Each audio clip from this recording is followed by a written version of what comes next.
Welcome to the first test academy. তোমাদের সামনে আজকে একটা খুবই গুরুত্বপূর্ণ ভিডিও নিয়ে এসেছি, ঠিক আছে? যেটা হচ্ছে সেকেন্ড লিস্ট নিয়ে অনেক তোমরা কিন্তু টেনশনে আছো, যারা হয়তো নাম আসেনি তোমাদের, বাট আজকে তোমাদের ডাটা ধরে, মানে ডেটা ধরে বলতে পারো, ডাটা ধরে আমি জানিয়ে দেবো যে কি তোমরা তোমাদের আদৌ নাম আসবে নাকি সেকেন্ড লিস্ট আসবে কি সেকেন্ড লিস্ট আসবে না। এই ভিডিওটা তোমাদেরকে আমি রিকোয়েস্ট করছি শেষ পর্যন্ত দেখে নিবে, কারণ এখানে অনেক কিছু আমি তোমাদেরকে বলবো, অনেক কিছু তোমাদেরকে আমি সামনে তুলে ধরবো, যেগুলো দ্বারা তুমি বুঝতে পারবে, নিজেই বুঝতে পারবে যে কি হ্যাঁ তোমাদের সেকেন্ড লিস্ট আসবে কি আসবে না, এবং আমি নিজেও বলে দেবো যে হ্যাঁ সেকেন্ড লিস্ট আসবে কি আসবে না। তো রিকোয়েস্ট একটাই কি শেষ পর্যন্ত দেখবে না, অর্ধেক দেখে নিবে আর অর্ধেক দেখবে না, দেন কিন্তু তোমাদের মনে একটা দ্বিধাবোধ শুরু হয়ে যাবে। তো দেখো, প্রথমত কথা হচ্ছে যে কি আমাদের রেজাল্ট হয়ে গেছে। আমাদের একটা জিনিস লক্ষ্য করো যে আমাদের প্রচুর ডেটা আমি তোমাদেরকে দিচ্ছি, দেখে নাও ভালো করে বোঝো। আমার কাছে কিন্তু প্রচুর ছেলে পড়াশোনা করে, প্রচুর ছেলে পড়াশোনা করে, ছেলে মেয়ে সবাই কিন্তু পড়াশোনা করে এবং অফলাইনেও পড়াশোনা করে, এরকম না যে করে না। আমার প্রচুর ছেলে মেয়েদের তোমাদের রেজাল্ট দেখার পর আমি কিন্তু প্রচুর ছেলে মেয়েদের সঙ্গে কথা বললাম। আমি যেটুকুটা বুঝতে পারছি যে যাদের 35টা প্লাস কোশ্চেন হয়েছে তারাকে কিন্তু এখন এই মুহূর্তে আমাদের যে ফেজ 1 এ ডেকেছে। বুঝতে পেরেছো তো?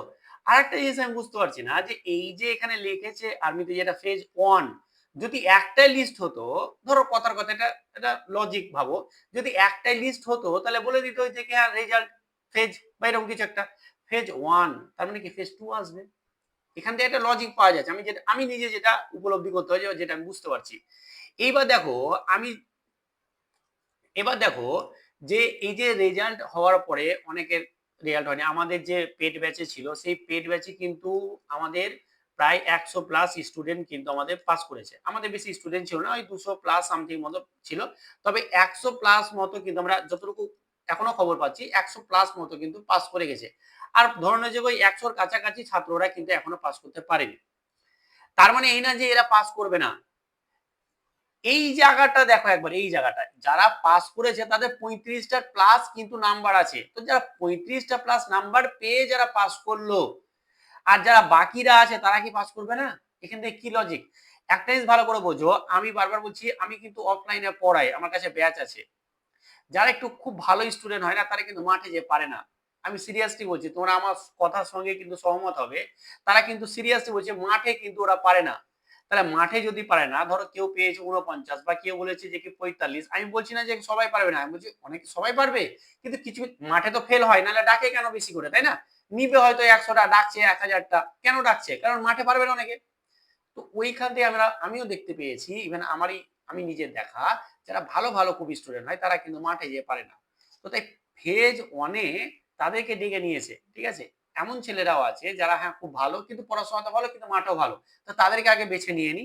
তারপরে যারা আছে এরপরে, যে কি হ্যাঁ পড়াশোনা অতটা হয়তো ভালো করতে পারে না, কিন্তু মাঠে দারুণ দুর্দান্ত, তো তারাকেও ডাকবো, তারাকেও ডাকবো। এর আগের বছরেও কিন্তু এরকমটা হয়েছে, আমি যতদূর জানি, আমি ভুল হতে পারি। দেখবে যে তোমাদের মধ্যে দুটো কি তিনটে তোমাদের কিন্তু এর আগেও লিস্ট এসেছিল। একটুখানি আমাকে কমেন্টের মাধ্যমে জানাবে তোমরা। দুটো তিনটে মতো এর আগের বছরও কিন্তু এসেছিল, ফেজ 1 তারপরে 2 3 করে এরকম করে কিন্তু এসেছিল। আর এবং ইভেন ফেজ 2 এ বা থার্ড লিস্টে বলো, এরকম আমাদের ছাত্র আছে যারা আমার কাছে পড়েছিল, তারা কিন্তু পাস করে আছে, চাকরিও করছে, ট্রেনিং এ চলে গেছে। তো আছে এরকম। তা আমি এটাই বলবো যে আমাদেরও ব্যাচে যারা আছে, যারা ফেল করে দিয়েছে বা নাম আসেনি, আমি বলছি তুমি একদম নিশ্চিন্তে থাকো, আমারও প্রচুর কনফিডেন্স আছে যে কি হ্যাঁ তোমাদের নামটা আসবে এবং আসতে চলেছে। এবং আমি বলছি 99.9% তোমাদের সেকেন্ড লিস্ট আসছে, সেকেন্ড লিস্ট আসছে, এই ভেবে কিন্তু থাকো। কিন্তু হ্যাঁ পড়াশোনাটা কন্টিনিউ করো, পড়াশোনা ছেড়ো না, পড়াশোনা করো এবং মাঠটাকে ভালোভাবে করো। যারা পাস করে গেছো তারাও মাঠ ভালো করে করো, যারা নাম আসেনি তারাও কিন্তু মাঠ ভালো করে করো। স্যার কখন আসতে পারে সেকেন্ড লিস্ট, এটা একটা বড় প্রশ্ন। সেকেন্ড লিস্টের কখন আসতে পারে এটা তোমাদের একটা বড় প্রশ্ন। তো সেই ক্ষেত্রে যদি আমি বলতে সেকেন্ড লিস্ট কখন আসবে, আমি যেটা বুঝতে পারছি যে তোমাদের কিন্তু আগস্ট মাসের ভিতরেই, AUGUST, ঠিক আছে, আগস্ট মাসের ভিতরেই কিন্তু আমাদের তোমাদের সেকেন্ড লিস্ট বা থার্ড লিস্ট ফোর্থ লিস্ট যাই বলো না কেন কিন্তু তোমাদের আসতে শুরু করবে, বা তারও আগে কিন্তু আসতেও পারে। মানে আমি বললাম যে আগস্ট মাসের মধ্যেই চলে আসবে। বোঝা গেছে তো? আশা করি তোমাদের কোনো ডাউট থাকার কথা নাই যে এই স্যার আসবে কি আসবে না। এবার তোমাদের যারা অন্তত নাম চলে এসেছে তাদের যদি ফিজিক্যালি বা ডকুমেন্টস নিয়ে অনেকে বলছো যে কি তোমাদের কি কি ডকুমেন্টস লাগবে, এই নিয়ে যদি তোমাদের একটা ভিডিও চাই তাহলে আমাকে কমেন্ট করবে আজকে। আমি তোমাদের ডকুমেন্টস অনেক কিছু দেখলাম কি কি লাগে না লাগে, অনেক কিছু লাগে ভাই, অনেক কিছু লাগে।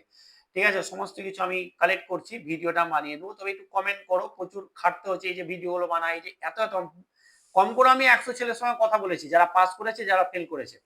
অনেক ছেলে এরকম বলছে আমি 30টা ঠিক করেছি, অনেক ছেলে বলছে আমি 32টা ঠিক করেছি। ঠিক আছে? তারাও বলছে যে কি আমি পাস করতে পারিনি। তো কিছু তো ব্যাপার আছে, কিছু তো ব্যাপার আছে। অতএব একটু ধৈর্য ধরো। আমি বলছি তোমরা পাস করবে। বিন্দাস থাকো, একটু মাথা ঠান্ডা রাখো, দেখবে যে সবকিছু ভালো হয়ে যাবে। ঠিক আছে? আর একটুখানি ভিডিওটা সবাই একটু জানিয়ে দিবে যে আ সব ঠিকঠাক বলেছি কিনা, বা তোমাদের কোনো কিছু মনে হয়েছে না এরকমটা না হবে না স্যার এরকমটা হবে। একটুখানি কমেন্ট করে জানাবে আজকে। চলো আজকে এখানেই। ভালো থেকো। ডেটা গুলো যেগুলো দিলাম সেগুলো কেমন লাগলো একটু কমেন্ট করে জানাবে। আর আমার কথার সঙ্গে কি তোমরা সহমত?